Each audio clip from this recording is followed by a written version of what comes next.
महोत्सव की पावन कथा आप सभी लोग श्रवण करेंगे।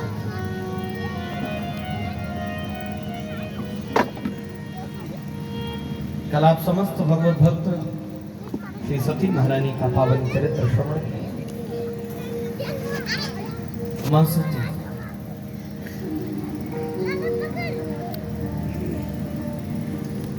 पति के प्रति निष्ठा का परिचय देते हुए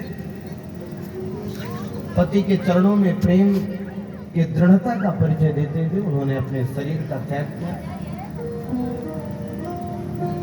योगाग्नि प्रकट करके अपने आप को भस्म किया और पूरी दुनिया की जितनी भी पत्नियां हैं उन्हें एक ऊंची शिक्षा प्रदान की। श्री शिव महापुराण में जब पतिव्रता धर्म के नियम बताए जाते हैं तो वो बड़े कठिन हैं, शायद ही आज उसका कोई पालन करे। उसमें तो यहां तक बताया गया कि अगर आपके पति का कोई उपहास करने वाला आपका भाई ही क्यों ना हो, अगर आपके पति का अपमान करने वाला आपका पिता ही क्यों ना हो, तो ऐसे मायके का, ऐसे भाई और ऐसे पिता का भी त्याग कर देना चाहिए। पर पति का उपहास, पति का हास परिहास, पति के साथ कोई अगर बुरा बर्ताव करता है तो उसे सहन नहीं करना।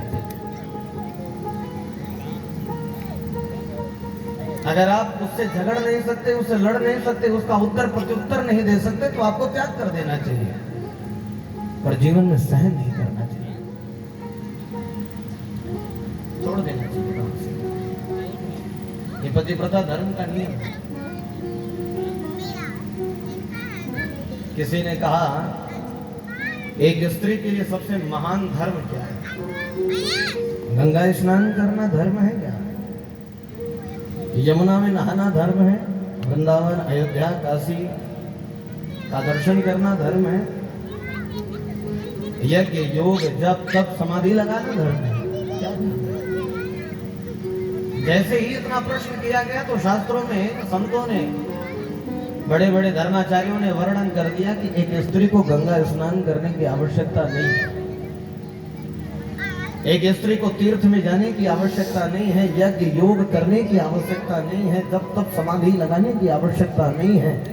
एक स्त्री अपने जीवन में सिर्फ और सिर्फ अपने पति का सम्मान कर ले और उसकी सेवा कर ले, इसी से उसका इतना महत्व बढ़ जाता है कि जब वह इस धरा को छोड़ती है तो स्वर्ग में इंद्रादिक देवता भी उसके स्वागत में खड़े रहते हैं। ये पतिव्रता धर्म का महत्व जो शास्त्र कहते हैं, जो पुराण कहते हैं, पति की सेवा करो अगर स्वर्ग की इच्छा रखती है, इससे बड़ा कोई धर्म नहीं हो सकता। हिमाचल राज्य के यहाँ माता पार्वती का जन्म हुआ है। माता पार्वती जब हिमाचल राज्य के यहाँ जन्मी है तो आप ध्यान से सुनना, माता पार्वती के माँ का नाम क्या है?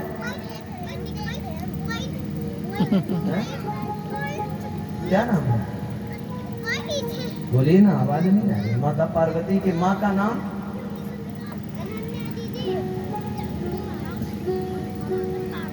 मैना। मैना। माता पार्वती की माँ का नाम है मैना। और इधर दक्ष को कौन सा गर्दन लगाया गया था? किसका? बकरे का। और बकरा क्या बोले? मैं का मतलब होता है अभिमान। अभिमान का सूचक है मैं और मेरा। यह मैं हूं, ये मेरा पद, ये मेरा है, ये सब अभिमान की बात है। तो जहां मैं है वहां पार्वती का जन्म नहीं हुआ है, फिर कहां है? बोले जहां पर मैना है, मैं ना, जहां पर मैं नहीं है वहां पर माता पार्वती का जन्म होता है। उनकी माँ का नाम है मैना, पिता का नाम है हिमाचल राज्य। पत्थर की पुत्री बनूं पर पत्थर जैसे हृदय वाले की पुत्री कभी ना बनूं, ऐसी भी कामना थी माता पार्वती की, और उसी का परिणाम स्वरूप रहा है कि जन्म हुआ हिमाचल राज्य के यहाँ। हिमाचल राज्य के यहाँ जन्मी माता पार्वती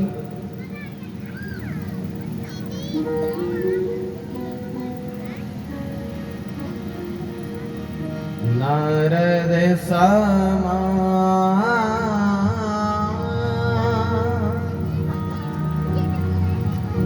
चार सब पाए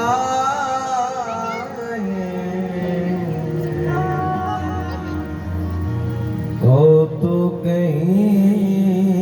गिरी गेह सिधाए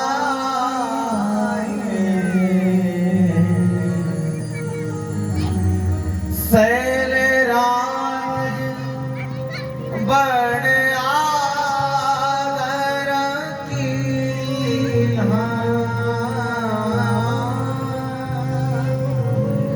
पद पखारी बर आसन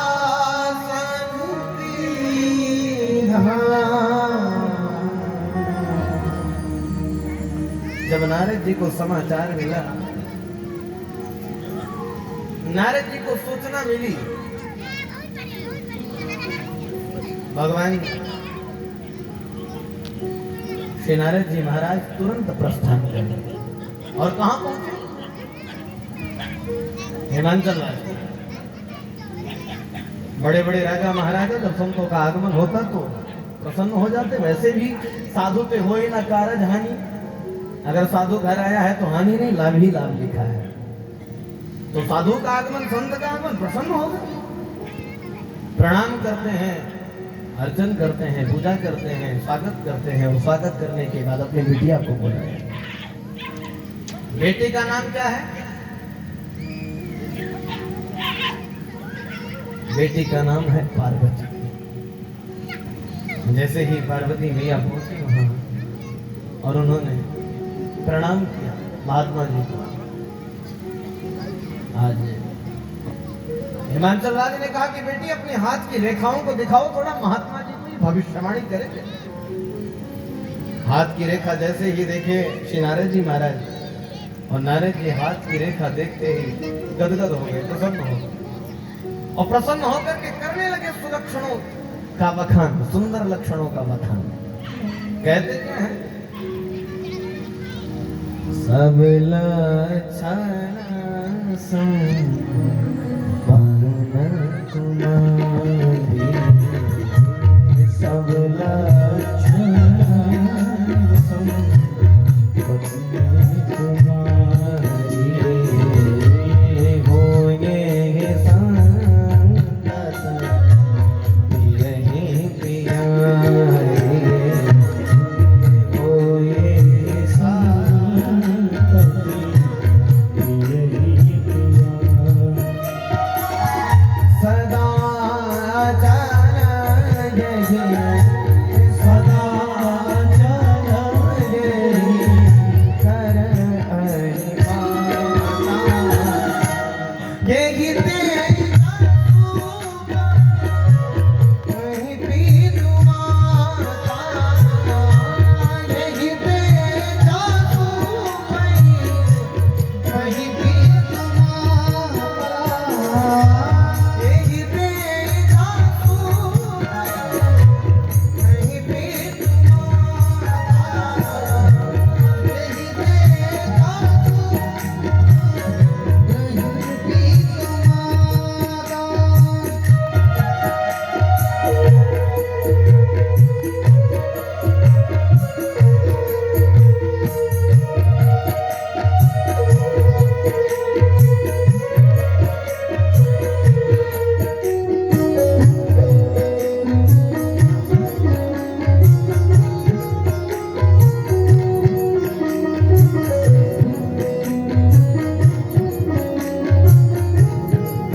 यही कर यही करना सुमिर संसारा त्रिह चढ़ी गई गति गति हंसी त्रिह चढ़ी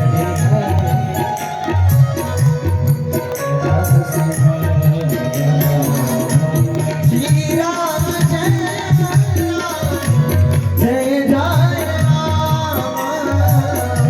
श्री राम जय जय राम जय जय राम।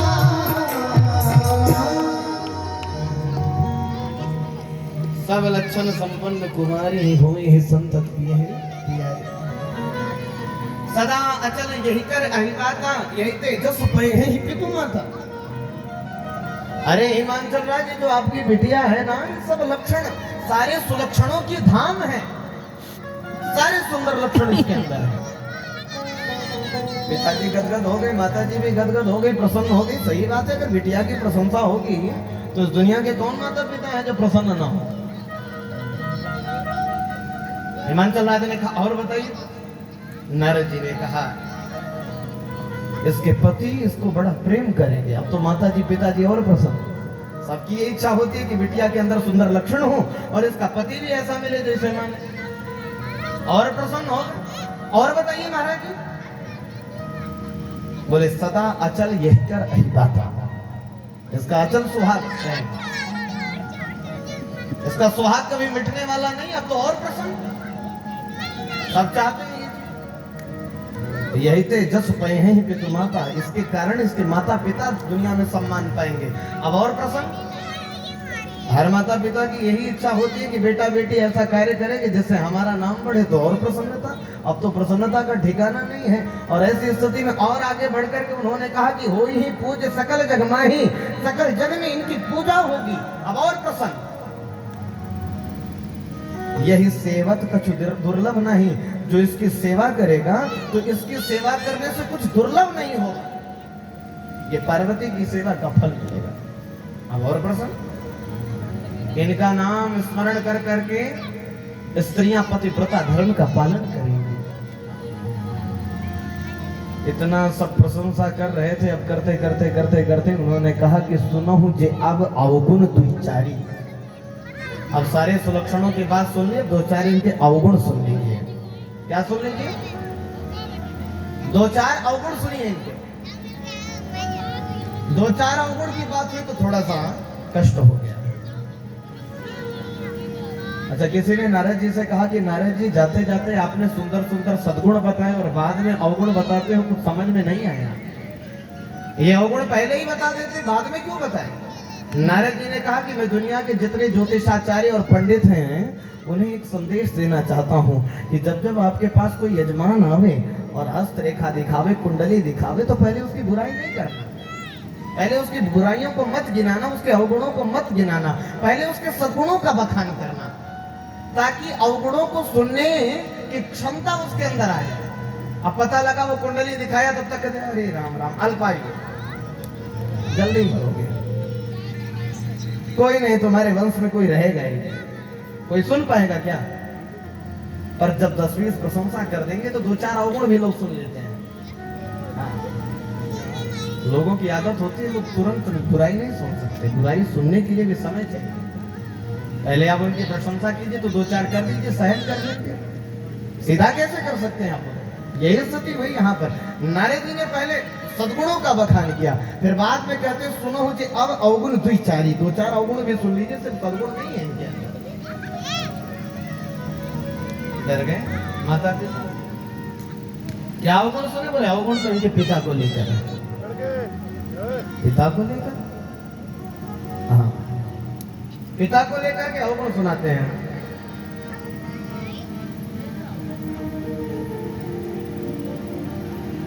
आगुण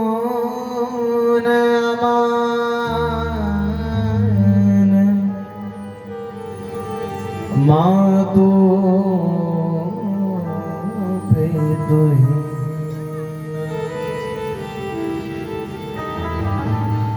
उदासीन सब संशय छीन। इनके जो पति होंगे वो गुणहीन होंगे, मानहीन होंगे,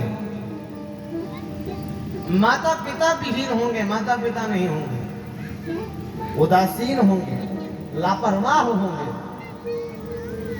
डर गए? और कुछ बुराई है क्या? बोले हाँ है ना। क्या बुराई है?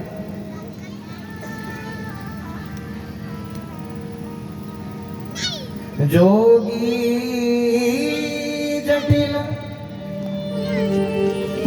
अकाम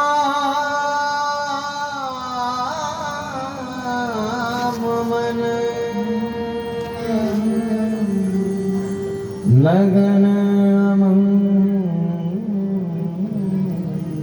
बे अस स्वामी यही कहाँ मिली परी हस्त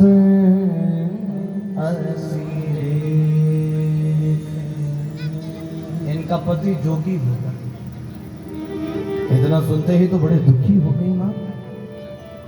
जोगी जोगी से अपनी बिटिया का विवाह मैं कभी नहीं करूंगा। और कैसा होगा? बोले जटिल जटाधारी होगा। जीवन में कोई कामना नहीं होगी कि ये मिल जाए। नगन नंगा रहने वाला, नंगा घूमने वाला पति मिलेगा। और कदाचित कभी कपड़ा पहना भी तो अमंगल वेश, ऐसा कपड़ा पहनेगा जिसमें मंगल नहीं अमंगल दिखे। अस स्वामी यही कहा मिले ही परिहस्त असिरेख, ऐसा ही इसका पति होगा। ऐसी हमने इसके हस्त रेखा को देख लिया। हाथ की रेखा कह रही है। मां तो दुखी हो गई। और इस दुनिया की कौन सी मां अपने बेटे का शादी इस तरह से कराएगी जो कि जटिल अकाम लगन अमंगल देश है? सबको अपनी बिटिया के लिए सुंदर वर, सुयोग्य वर ही ढूंढना चाहते हैं, तो जोगी से कौन विवाह करेगा? मैंने कहा कि आग में जल करके मर जाऊंगी, कुएं में कूद करके प्राणों का त्याग कर दूंगी, जल में डूब जाऊंगी, पर बिटिया का विवाह जोगी के साथ थोड़ी करूंगी। नहीं करेंगे।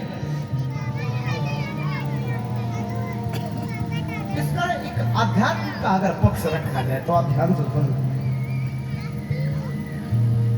जोगी जटिल अकाम,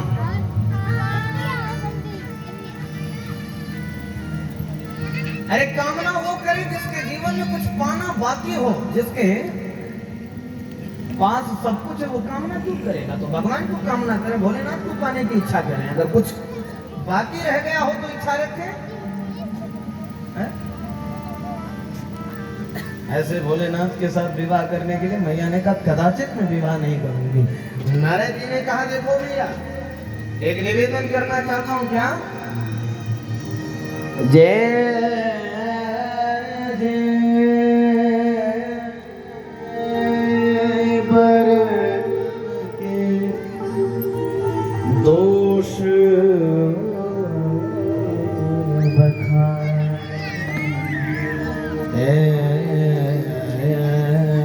सब सिर पही में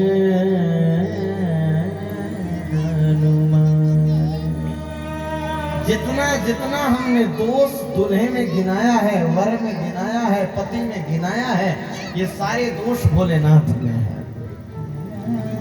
मैया ने कहा फिर इसका मतलब नहीं समझे। बोले मां, जो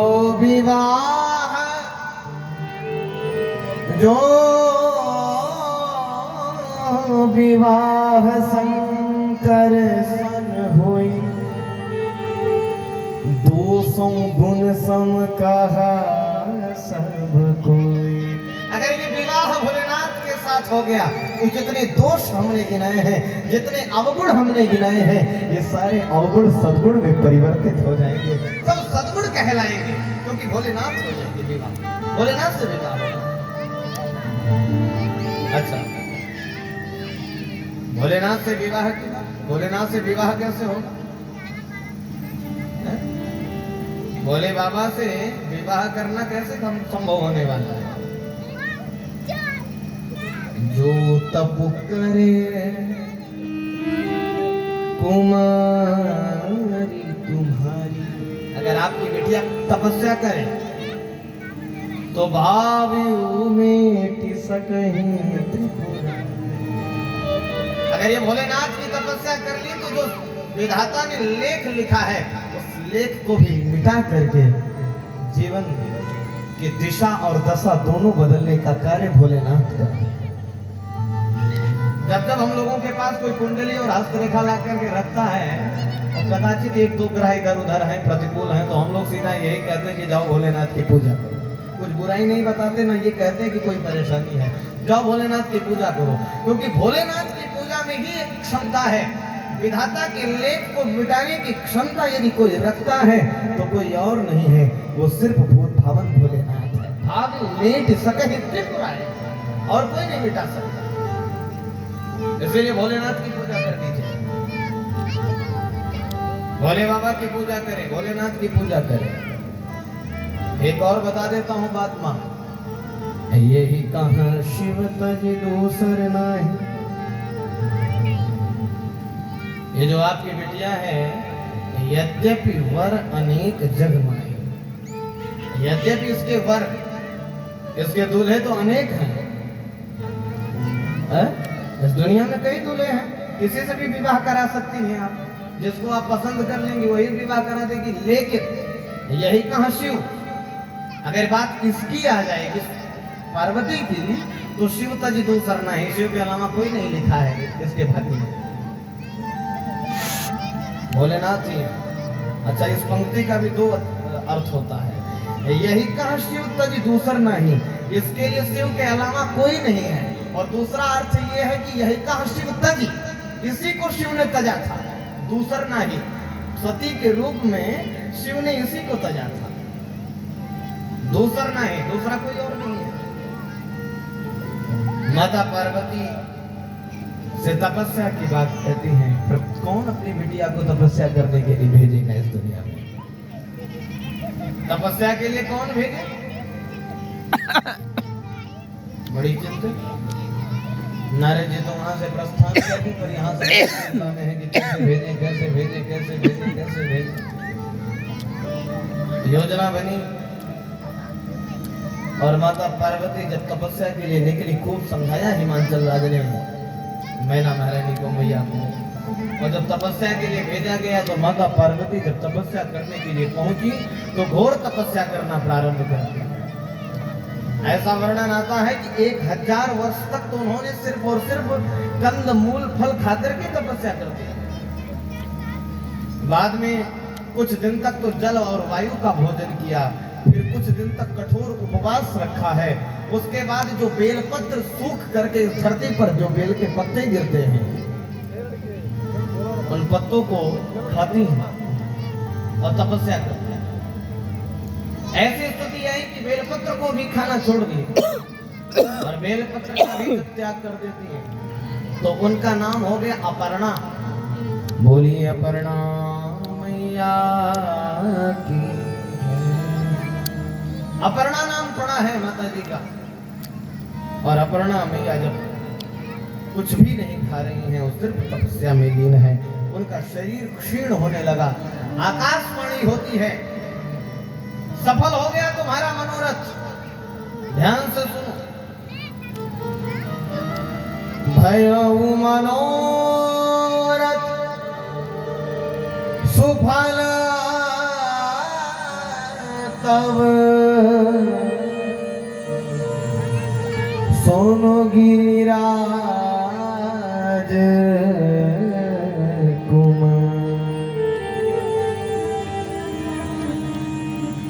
हरिहर दुसहा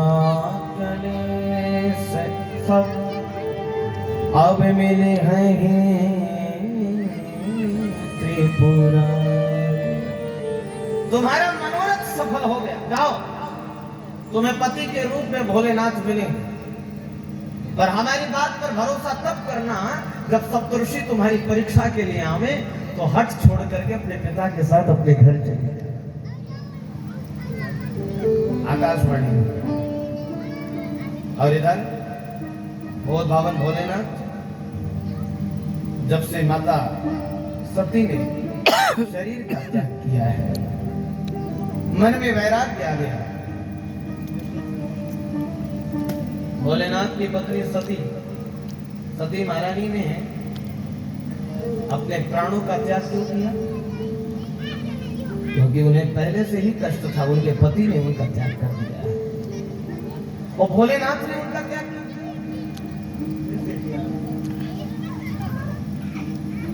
इसका क्या कारण है? और इसका कारण ये है कि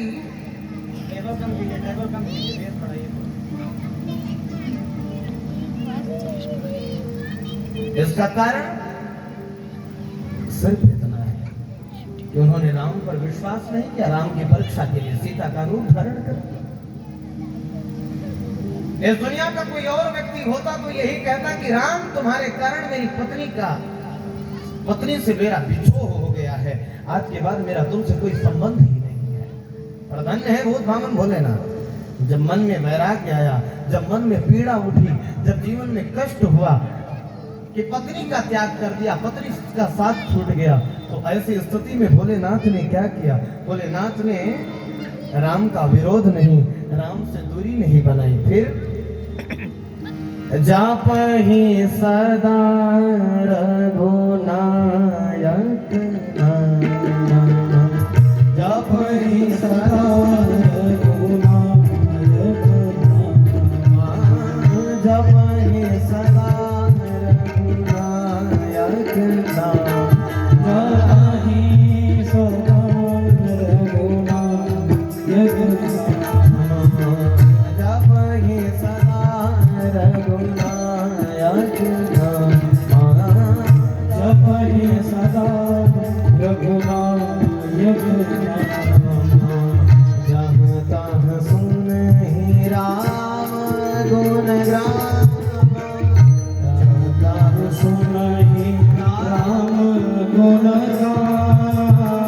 जहाँ तहाँ सुनहि राम गुण ग्राम, जहाँ तहाँ सुनहि राम गुण ग्राम,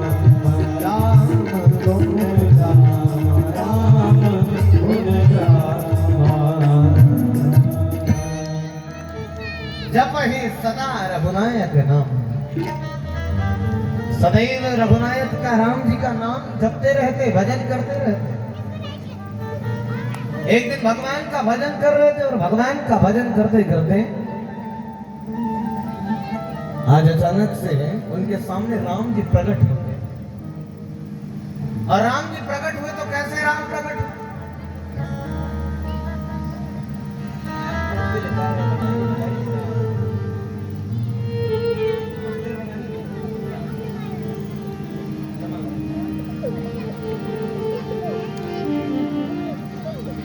राम प्रकट हुए तो कौन से राम जी प्रकट हुए? बालक राम भगवान प्रकट हुए, राजा राम प्रकट हुए, कौन से राम प्रकट हुए? प्रगटे राम कृता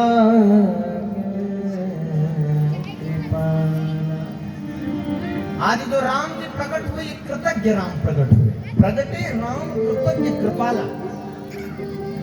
लोगों ने कहा कि राम जी भी अलग अलग है, ये कृतज्ञ राम जी कौन से हैं? पहली बार नाम सुने हम तो कृतज्ञ राम। अभी तक हमने बालक राम का नाम सुना था, अभी तक हमने राजा राम का नाम सुना था, सीता राम का नाम सुना था। ये कृतज्ञ राम कौन से हैं? बोले दुनिया में दो प्रकार के लोग होते हैं, एक कृतज्ञ होते हैं, एक कृतज्ञ होते हैं। कृतज्ञ और कृतज्ञ, जिन्हें अंग्रेजी में ग्रेटफुल और अनग्रेटफुल कहा जाता है। इन दोनों का मतलब क्या होता है? बोले कृतज्ञ वो होता है कि अगर आप उसे एक गिलास पानी पिला देंगे तो कहेगा कि ठीक है, आज इन्होंने हमें एक गिलास जल पिलाया, भगवान हमें उस योग्य बनाने कि हम एक गिलास इन्हें दूध पिलाएंगे। ये होते हैं कृतज्ञ, ये उपकार को मानते हैं, और कुछ होते हैं कृतज्ञ। कृतज्ञ की क्या स्तुति है? बोले एक गिलास दूध पिला दीजिए, वो कहेंगे इधर उधर देखे तो गिलास भी जेब में रखो और भाग। इनको कृतज्ञ कहा जाता है। राम जी कृतज्ञ बनकर के आए हैं। किसी ने कहा राम कृतज्ञ बनकर के क्यों आए, कौन सा उपकार राम जी मान रहे हैं? राम जी ने कहा कि मेरे कारण इनकी पत्नी उनसे छोटी है, अगर मैं इनका विवाह करा दूंगा तभी मैं कृतज्ञता ज्ञापित कर पाऊंगा, इनका विवाह कराना आवश्यक है। तो राम जी प्रकट हुए कृतज्ञ राम कृपाला। राम जी के प्रकट होते ही बोध भवन भोलेनाथ ने दर्शन किया, और दर्शन करते हुए हाथ जोड़ करके पूछते हैं, राम जी कैसे आना हुआ, बोलो ना। राम जी ने कहा कथा सुनाने आए हैं हम तो। कथा सुनो आप भोलेनाथ। भोले बाबा ने ना ना ना, कथावाचक तो मैं हूं, आप कब से कथावाचक हो गए? रचि महेश निज मानस राखा, इस मानस की रचना करने वाला भी मैं ही हूं। कथावाचक आप कब से हो गए? राम जी ने कहा हे भगवान, मानस की रचना की और आप भूल गए कि मैं जन्मजात कथावाचक हूं। जन्म लिया और कथावाचक बन करके चले। कैसे? कही कथा सुहाई मात बुझाई, जेहि प्रकार सुत प्रेम लगे। कही कथा सुहाई, जैसे कि जन्म हुआ तो माता कौशल्या को हम कथा सुना दिए, जो जन्म लेते ही अपनी माँ को कथा सुना दे, उससे बड़ा कथावाचक कौन है? और आप बात करते हैं कि आप कथावाचक हैं, हम भी कथावाचक। बोले ठीक है कथावाचक है तो सुनाइए कथा। किसकी कथा सुनाना चाहते हैं? राम जी ने कथा सुनाना प्रारंभ किया। और आपको मालूम है किसकी कथा सुनाते हैं राम जी? आश्चर्य होगा जान करके। अति पुनीत गिरि जाके अति पुनीत गिरि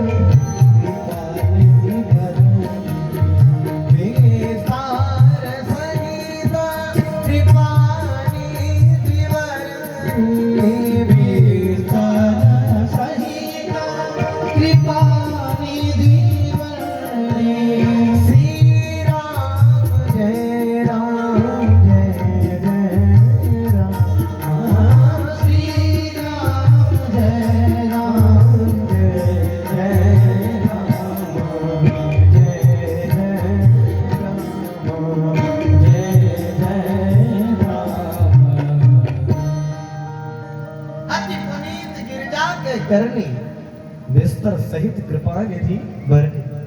कथा किसके सुनाते? बोले गिरिजा की माता पार्वती की कथा सुना रहे। कौन सुना रहा है? बोले राम जी सुना रहे हैं। अब ध्यान से सुनना आप सभी लोग। राम जी कथा किसकी सुना रहे हैं? राम जी उनकी कथा सुना रहे हैं जिन्होंने राम कथा का अपमान किया था। राम जी उन पार्वती की कथा सुना रहे हैं जो कभी सती के रूप में राम कथा का अपमान की थी, आज उनकी कथा का गायन कर रहे हैं।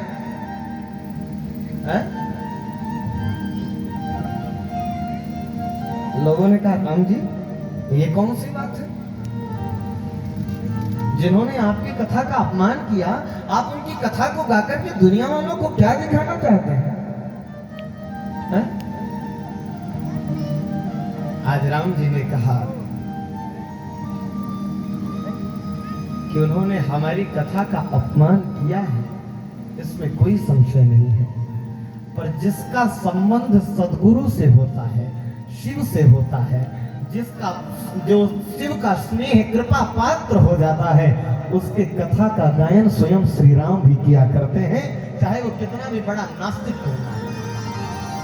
अगर शिव की कृपा उसके ऊपर बरस रही है तो उसकी कथा का गायन तो करना ही पड़ेगा। राम को तो कर रहा हूं मैं गायन, आज गायन कर रहे हैं कथा का। जब कथा का गायन करना प्रारंभ किए, भोले बाबा ने कहा ठीक है, ठीक कथा सुना लिए, दक्षिणा बताइए क्या चाहिए आपको। राम जी ने कहा दक्षिणा, दक्षिणा बाद में मालूम मांगूंगा, मेरा आपसे 3 संबंध तो पहले से है, सेवक, सखा और स्वामी। वो बामन भोलेनाथ और प्रभु श्री राम के 3 संबंध हैं आपस में, एक सेवक का, एक सखा का, एक स्वामी का। कथावाचक का संबंध तो आज नया है, आज का संबंध है। तो सेवक बनकर के क्या करेंगे, एक दोहा ऐसा है श्री रामचरितमानस का जिसमें भगवान ने 4-4 संबंधों को दिखाया। इसे ध्यान से सुनेंगे आप सभी। एक दोहा में 4 संबंध दिखाते हैं। अब विनती मम सुनहु शिव, जो मोह पर निज ने जाय विवाह से यह मोहि मांगे। अब विनती मम सुनहु शिव, मेरी विनती है आपसे। हाथ जोड़ करके विनती करते हैं, ध्यान से सुना। विनती कौन करता है, बोले सेवक करता है। तो राम जी सेवक बनकर के कहते हैं, अब विनती मम सुनहु शिव, मेरी विनती सुनिए, मैं आपका सेवक हूं। और दूसरे चरण में क्या कहते हैं, जो मुंह पर निज ने हो, अगर आपका हमसे प्रेम है तो प्रेम की बात बराबरी का करता है। तो सेवक से अब सखा बन गए और अब स्वामी बनकर के राम जी ने कहा, जाय विवाह हो शैलज, जाकर के विवाह करो पार्वती से। कथावाचक बनकर के कहते हैं, यह मोहि मांगे देहु, ये मैं मांग रहा हूं दक्षिणा के रूप में आपसे। एक दोहे में 4-4 संबंधों का दर्शन कराते हैं। अब विनती मम सुनहु शिव, जो मोह पर निज ने जाय विवाह शैलज, यह मोहि मांगे देहु। भोले बाबा ने कहा, ठीक है, अगर ये आपकी आज्ञा है तो निश्चिंत रहिए। अब सिर धर आयस करिए तुम्हारा, मैं आपकी